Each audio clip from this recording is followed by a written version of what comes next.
Le apparizioni di Gesù e Maria a Maria Giulia Giannì e la potentissima preghiera da Gesù per proteggersi dai futuri mali e terrori. Salve a tutti carissimi, oggi voglio parlarvi di una mistica poco conosciuta ai più, Maria Giulia Giannì, vissuta tra il 1850 e il 1941, originaria del sud della Bretagna e quindi di nazionalità francese. Sin da piccola, la piccola Maria Giulia incominciò a nutrire una grande propensione per la preghiera e il raccoglimento. In giovane età maturò il desiderio di diventare suora missionaria, ma purtroppo questo sogno fu stroncato dalle sue sempre precarie condizioni di salute. Il 15 marzo del 1873 Maria Giulia ricevette un'apparizione della Madonna che le disse: «Io sono la Vergine Immacolata, mia cara figlia, e tu hai sofferto molto. Dimmi, vuoi accettare le 5 piaghe del mio divin Figlio?» Maria Giulia le chiese: «Cosa sono queste 5 piaghe?» E la Madonna le rispose: «Sono i segni dei chiodi che hanno trapassato le sue mani ed i suoi piedi e la piaga causata dalla lancia». Maria Giulia accettò e così ricevette le stigmate. Per questo motivo ella divenne nota come la stigmatizzata bretone. Questa mistica ebbe anche, tra l'altro, il carisma della profezia. Durante un periodo di 5 anni sopravvisse nutrendosi soltanto della Santa Eucaristia. Ecco che, Maria Giulia aveva, anche tutta una serie di estasi, durante le quali diventava totalmente insensibile al dolore e alla luce intensa. Alcune di queste estasi erano, accompagnate da fenomeni di levitazione.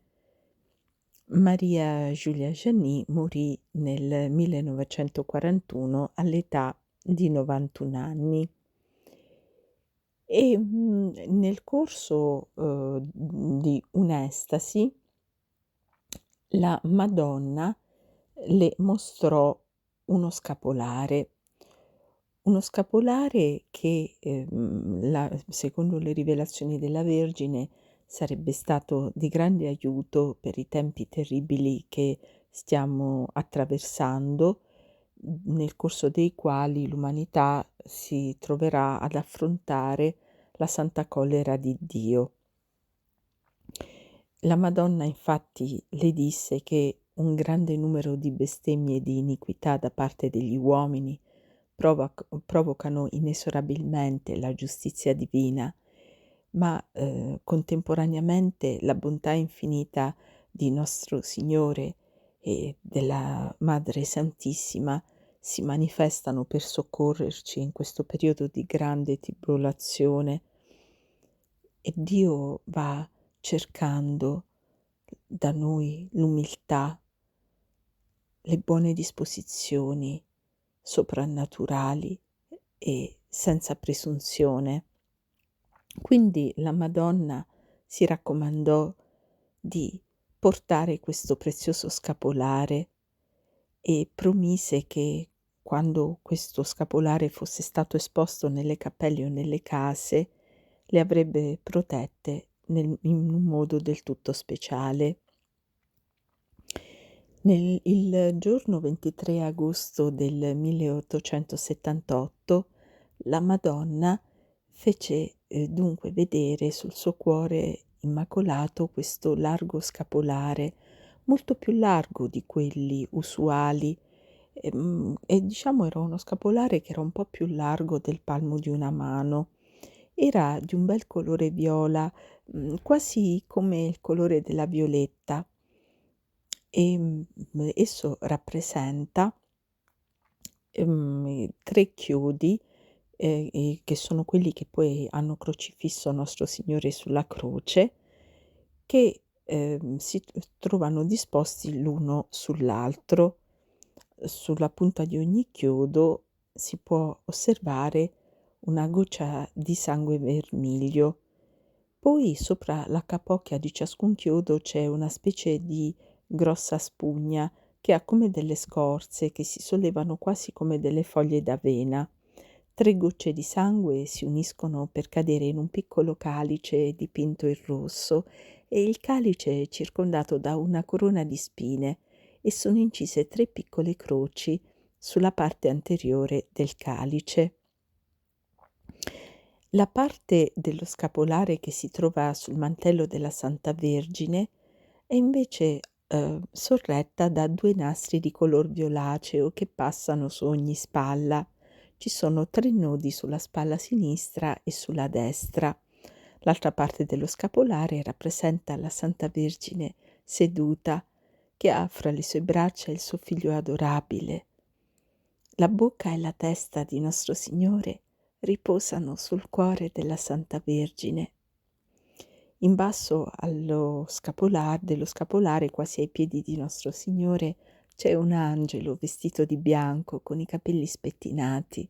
Sulla testa ha una corona bianca e la sua cintura è rossa. Esso tiene in mano un asciugamano bianco con cui asciuga i piedi di Nostro Signore. Vicino all'angelo, a destra dello scapolare, c'è una scala incisa. Dietro a Nostro Signore a sinistra si trova la canna della Passione dipinta di rosso senza la spugna. Le lacrime della Madonna le colano sul petto a destra e si fermano ai piedi dell'angelo.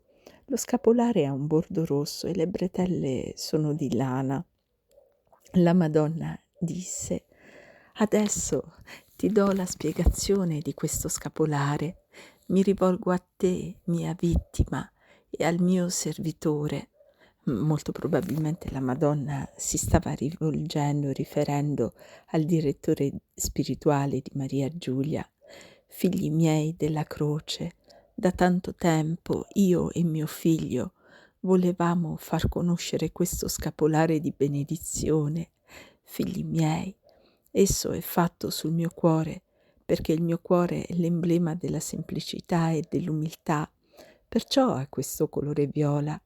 I chiodi che hanno forato i piedi e le mani di mio figlio sono poco venerati e lo devono essere, e per questo motivo mio figlio, nella sua saggezza divina, fece dipingere i 3 chiodi sulla parte interiore dello scapolare.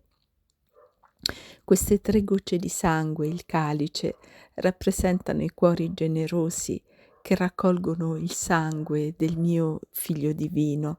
La spugna rossa rappresenta il mio divin Figlio, che beve i peccati dei suoi figli, ma che la sua bocca adorabile rifiuta di bere. Io desidero che il colore predominante dello scapolare sia violetto, ma che i chiodi, il calice, la spugna e la corona siano su un pezzetto di flanella rossa scura. Questa prima apparizione di questo scapolare sarà una nuova protezione per il periodo dei castighi, delle calamità e delle carestie. Tutti coloro che ne saranno rivestiti potranno passare sotto i temporali, le tempeste, le tenebre e avranno la luce come in pieno giorno. Ecco la potenza di questo scapolare sconosciuto. La Madonna presenta lo scapolare al nostro Signore, che dice a sua volta: «Io mi rivolgo a te, mia vittima, ed anche alle altre vittime, ed al mio servitore, che siete i figli della mia croce. Io voglio e vi do un'idea ed un pensiero profondo. Quando fui deposto dalla croce, mi si mise in braccio a mia madre, e questo fatto, questo pensiero e questa devozione sono poco conosciuti. Io vorrei che per mezzo di questo scapolare tutto ciò passasse nel cuore dei figli della croce, che mi saluteranno con queste 3 invocazioni. Ti saluto, Gesù crocifisso, che mi lasci la vita. Ti saluto con tutta la gioia degli angeli e dei santi, nel momento in cui fosti deposto dalla croce. Ti saluto con la tristezza della Madonna quando tu fosti deposto sul suo cuore e sui suoi ginocchi immacolati. Figli miei, poche anime pensano di asciugare le piaghe adorabili dei miei piedi quando il sangue cola, e io vorrei che voi ve ne ricordaste. Si pensa anche poco alle lacrime versate da mia madre durante la mia passione. Queste lacrime sono i piedi dell'angelo che asciuga i miei piedi sacri. Con questo scapolare io vorrei che voi pensaste a questa scala, a questa canna e a questi chiodi della mia passione. Figli miei, ogni anima, ogni persona che possiederà questo scapolare sarà protetta con la sua famiglia, la sua casa sarà anche protetta prima di tutto dagli incendi che non vi penetreranno mai. Questo scapolare folgorerà gli ingrati che bestemmiano il mio nome nella casa in cui esso sarà esposto. Se un empio vi entrerà, ne sarà talmente colpito che la sua conversione sarà vicina. Tutti coloro che porteranno questo scapolare saranno preservati dal fulmine, dalla morte improvvisa e dagli incidenti. Essi saranno protetti durante i castighi. Chi lo metterà nel sacro tempio ne allontanerà gli empi e le profanazioni. Nostro Signore aggiunge ancora che, ricordando questo scapolare ad un'anima ostinata al momento della morte, saranno risvegliate in lei la fede e la fiducia, e così pure a tutti coloro che ci penseranno e l'ameranno saranno risparmiate le pene dell'anima, e che tutti coloro che lo porteranno saranno risparmiati da ogni pericolo, come se possedessero il cielo. Infine questo scapolare sarà come un parafulmine su cui non si appesantiranno i colpi della collera divina. Nostro Signore dice ancora: ogni sacerdote potrà benedire questo scapolare. Tu, mia vittima, potrai fare il modello. Portando questo scapolare si potranno dire 5 o 7 volte Crux Ave e meditare da 1 a 3 minuti la mia santa passione. Accorderò delle grandi grazie a colui che desidererà portare questo scapolare. Quindi la Vergine Santissima e Gesù rivelarono a Maria Giulia Gianni queste profezie.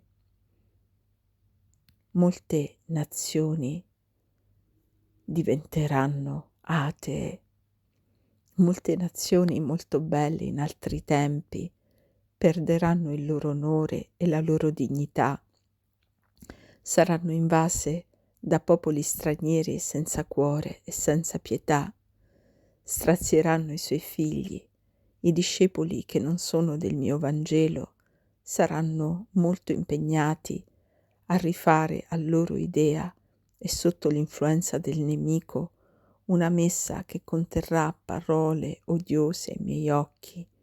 Prima che giunga il regno della risurrezione e della pace, bisogna che Satana regni pienamente come un sovrano.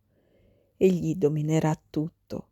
Quando avrà conquistato tutto, quando avrà rimosso ogni ricordo della fede, fatto scomparire i santi templi, rovesciata la mia immagine e la mia croce, il suo regno non durerà a lungo, ma giungerà a questo completo trionfo, vi arriverà tramite degli odiosi modi di agire. Ne vedo molti entrare in questa nuova ideologia dell'ateismo che farà tremare la terra. Vedo entrarvi purtroppo anche molte anime a me consacrate.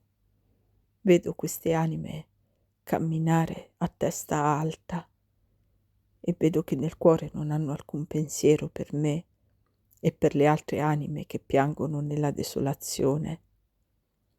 Vedendo queste anime a me consacrate, che senza esitazione si precipitano nella dannazione e nell'inferno, il mio cuore è ferito a morte, come al tempo della mia passione. Il mio dolore è più grande perché allora era motivo di salvezza delle anime, di tutte le anime. Oggi ne vedo più della metà perdersi, ne restano così poche che, se ve ne dicessi il numero, i vostri cuori sarebbero inconsolabili. Questa religione abbraccia tutti, si estenderà ovunque, diventerà oggetto d'onore per la maggior parte del mio popolo.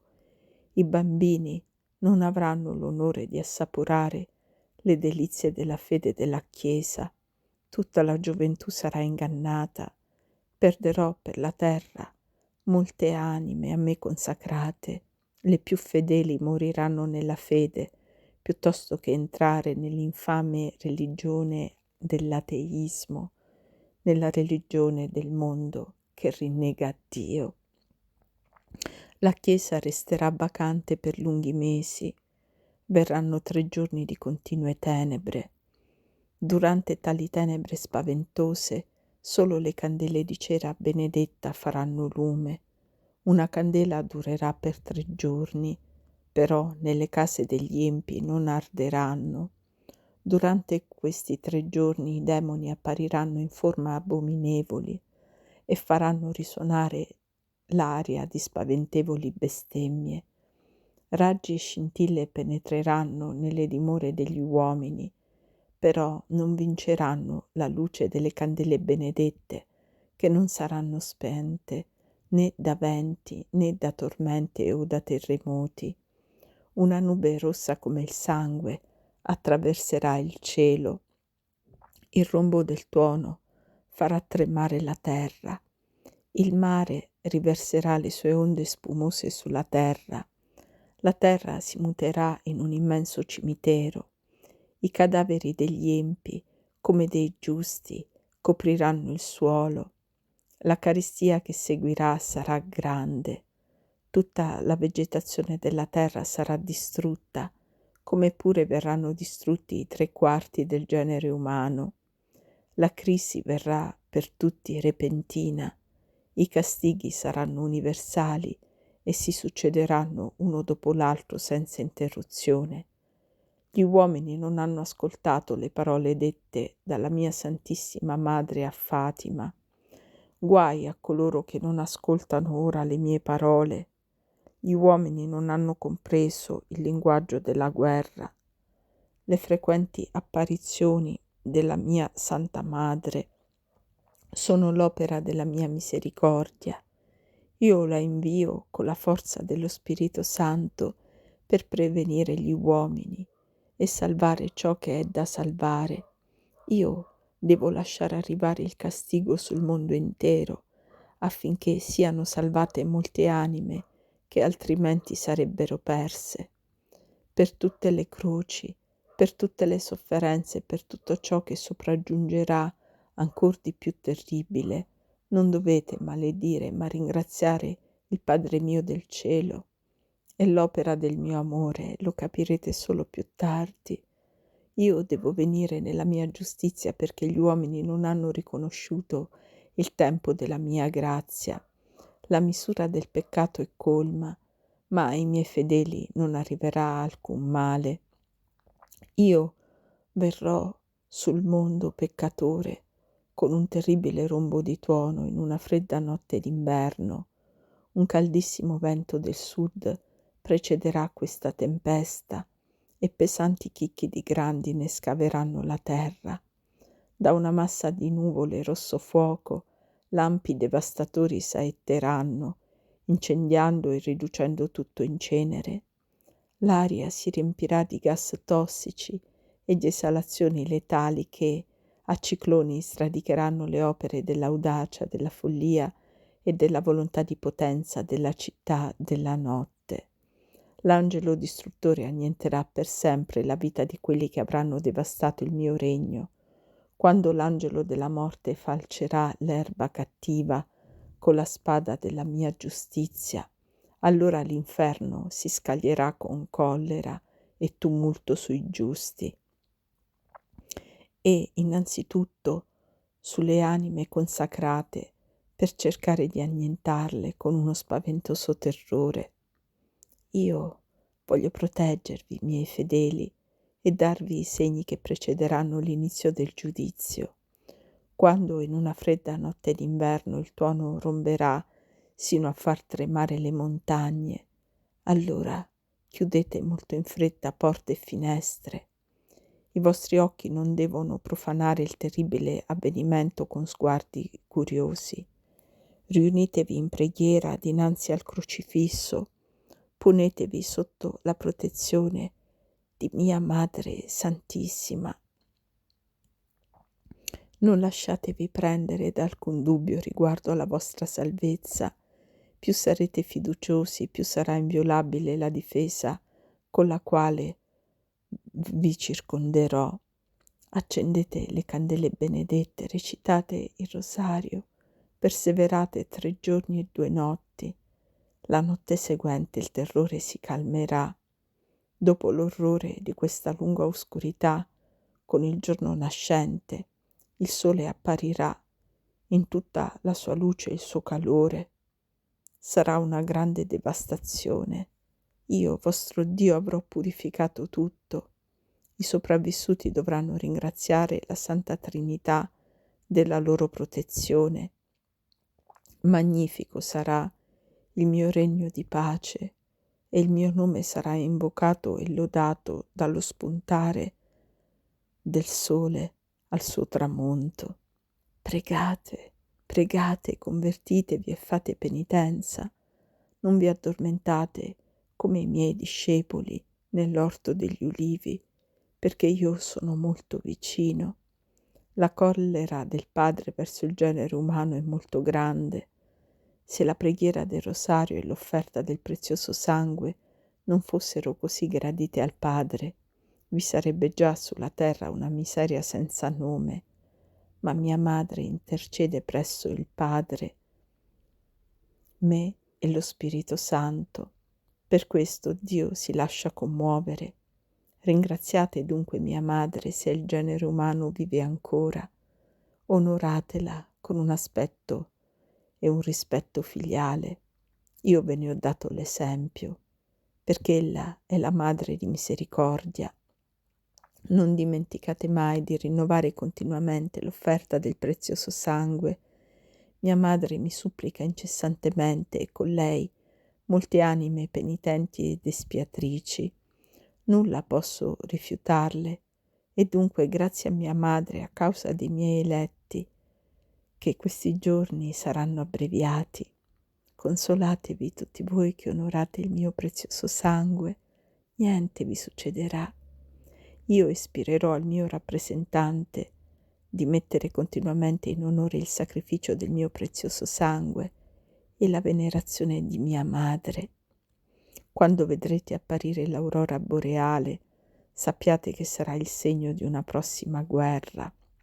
Quando la luce sarà di nuovo visibile, allora mia Madre si terrà in piedi dinanzi al sole che tramonta per avvertire i buoni che il tempo è giunto. I cattivi vedranno uno spaventoso animale e grideranno terrorizzati e disperati, ma sarà troppo tardi. Io salverò molte, molte anime per l'altra vita. Si è delusi perché molto di ciò che avevo ordinato di annunciare per invitare gli uomini a convertirsi non è ancora accaduto. Si crederà di poter oltraggiare le anime elette, perché per causa loro avrò ritardato un poco il terribile avvenimento. Se nella mia bontà e a causa delle espiazioni che mi sono offerte io ritardo il disastro, io non lo sopprimo. Ciò non dipende dal giudizio degli uomini ignoranti. Dovrò forse io stesso rendere conto a quelli che nulla vogliono sapere. Quando il mondo si crederà in sicurezza, io verrò come un ladro nella notte. È ancora il tempo della mia immensa misericordia, per dare il tempo di pentirsi. Siate pronti in stato di grazia, allora sarete sotto la mia protezione e sotto quella di mia madre. Farò nascere nella terra di Francia cuori puri, pentiti, che ameranno la Santa Chiesa, il Santo Padre e la Francia, una generazione nuova, cresceranno nella grazia e vivranno sotto il regno del Re molto pio, che per le sue virtù sarà il più bello ornamento della Francia. Per salvare il mio popolo e la Francia ci sono solo io attraverso un miracolo. L'uomo che la deve salvare, nessuna creatura lo conosce.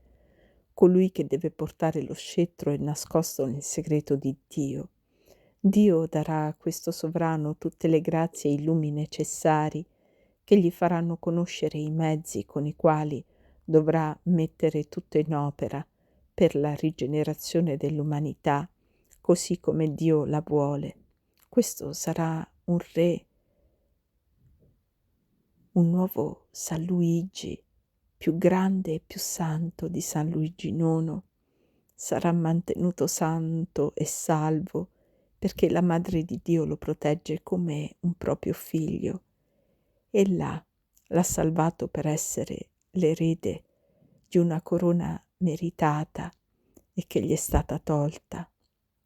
È un discendente del ramo reciso dei Gigli di Francia, dei capitani rappresentante sul trono di Francia. Uscirà dal mio sacro cuore colui che è destinato a portare la pace. Con la sua incoronazione tutti i mali finiranno. Egli discende dal ramo di San Luigi IX. Chiamerò in aiuto alla Francia il mio servo Henri. In altri messaggi della Genie questo sovrano viene anche chiamato Enrico della Croce. Durante le moltissime estasi, Maria Giulia Genie fu infiammata d'amore alla croce e nostro Signore le rivelò che avrebbe concesso molte grazie a coloro che veneravano la sua Santa Croce e li avrebbe particolarmente protetti durante i castighi. Queste anime privilegiate erano chiamate da nostro Signore la famiglia della croce, il cui destino è di essere protetta. Disse Gesù a Maria Giulia Genie il 20 luglio del 1882: io desidero che i miei servi e le mie serve e perfino i bambini possano rivestirsi di una croce. Questa croce sarà piccola e porterà al centro come una fiammella bianca. Questa fiamma indicherà che essi sono i figli e le figlie della luce.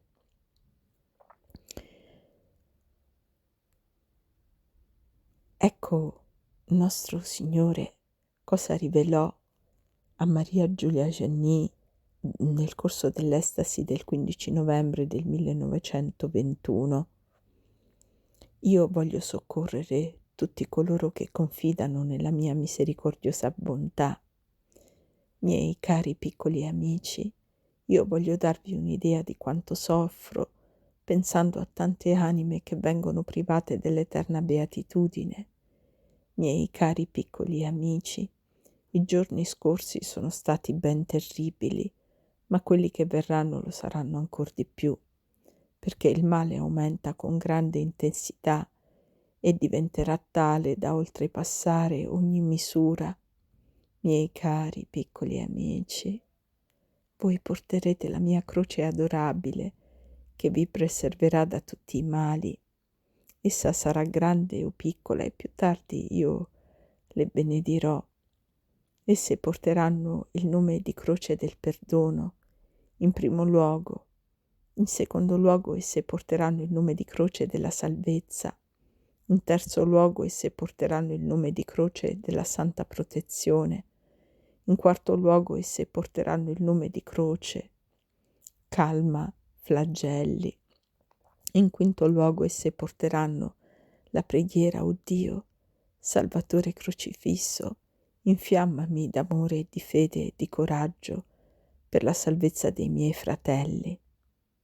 Miei cari figli, tutte le anime sofferenti e crivellate di flagelli, tutti coloro che bacieranno questa croce avranno il mio perdono. tutti coloro che la toccheranno avranno il mio perdono. L'espiazione sarà lunga, ma un giorno arriverà in cielo. Il cielo sarà aperto. Io vi avverto in anticipo, miei cari piccoli amici, affinché voi non siate sorpresi, affinché abbiate tutto il tempo di avvertire i vostri cari e le vostre famiglie. Nel corso dell'estasi del 17 gennaio del 1922, nostro Signore Gesù Cristo ha rivelato a Maria Giulia Giannì una preghiera da recitare spesso, specialmente nei momenti del grande futuro diluvio di mali e di terrori che attendono l'umanità, e ha promesso che voi riceverete tante grazie e tanta forza ed amore, in modo che questo grande diluvio di mali e di terrori passerà come se non fosse nemmeno avvenuto. Questa è una grazia della mia tenerezza. Nel corso dell'estasi del 28 novembre del 1878, Maria Giannì ricevette questo messaggio: figlia mia, ecco la mia storia. Sono stata scolpita da un povero infermo che in seguito a grandi mali corporali divenne zoppo e storpio. Era povero, ma religiosamente molto profondo. Non potendo vivere senza lavoro, si offerse ad una famiglia come pastore. Mentre stava pascolando il suo gregge, si diceva spesso: non ho mai fatto nulla per lodare, per onorare la Santa Vergine che mi ha lasciato in vita, malgrado tante sofferenze.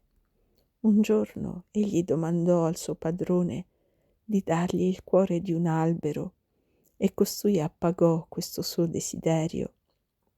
Egli tagliò il pezzo di legno ed ogni giorno continuava il suo lavoro. Io l'aiutavo ed egli riuscì a scolpire la statua che mise nel suo piccolo stanzino dove dormiva. Dopo la sua morte la statua restò a lungo ancora nella famiglia dei suoi padroni. In principio, quando avevo il mio oratorio povero ma molto frequentato, le madri cristiane venivano e mi consacravano i loro bambini e molti sacerdoti hanno baciato la mia statua. Ho sventato ben spesso i pericoli ed i rischi che correvano i miei figli.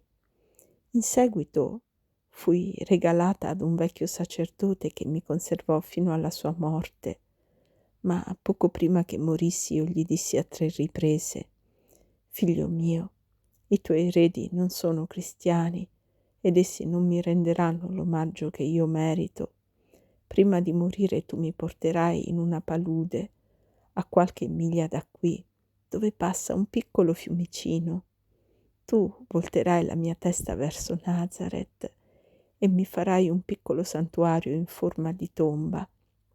Senza far conoscere il tuo segreto, tu mi porterai nel silenzio della notte, recitandomi una preghiera. Tu mi richiuderai e morrai con il tuo segreto. Tu pianterai alcune piante spinose che diventeranno presto grandi ed io sarò sepolta in questo luogo. La Santa Vergine aggiunse che dopo diversi anni verrà il tempo in cui uscirà dal suo nascondiglio, ed è appunto in questo momento che il suo divin figlio fece cadere dal cielo, nel punto in cui la statua fu sepolta, una fiamma luminosa che attirò l'attenzione. La pietra sigillata fu aperta con rispetto e si conservò per questo luogo una grande venerazione. Ero intatta, dice la Vergine. Si recitarono subito delle preghiere ed io manifestai la mia gloria guarendo un bambino. il mio nome è Nostra Signora della Buona Guardia.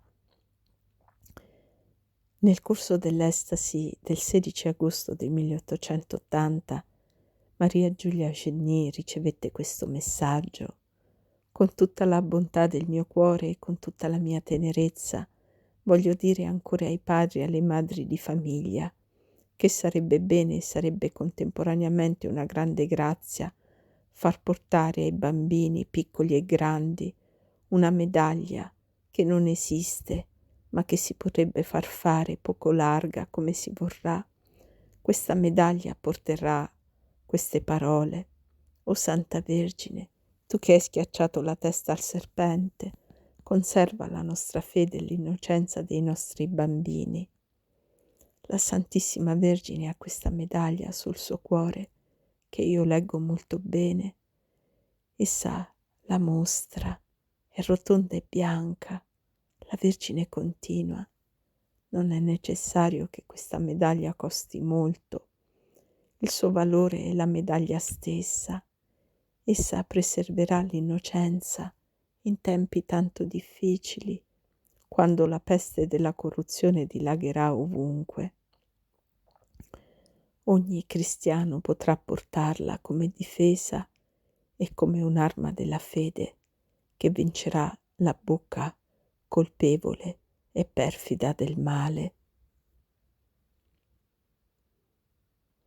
Ora vi lascio al video che potrete trovare anche in forma individuale semplice nel canale per chi non avesse voglia di ascoltare tutte queste profezie e rivelazioni di Gesù e Maria e avesse l'imminente desiderio di pregare. Vi allego qui il video con la preghiera di protezione contro il futuro diluvio di mali e di terrori insegnata da Gesù a Maria Giulia Vianney, e ve la allego anche come video individuale, di modo che possiate visionarlo quando volete, senza andarlo a cercare nell'appendice di questo video. Io vi saluto, vi ringrazio per l'attenzione e l'affetto che sempre mi dimostrate e vi auguro una santa giornata. Che ci benedicano sempre i Sacri Cuori di Gesù, di Giuseppe e di Maria. Tante benedizioni, carissimi. Grazie di tutto.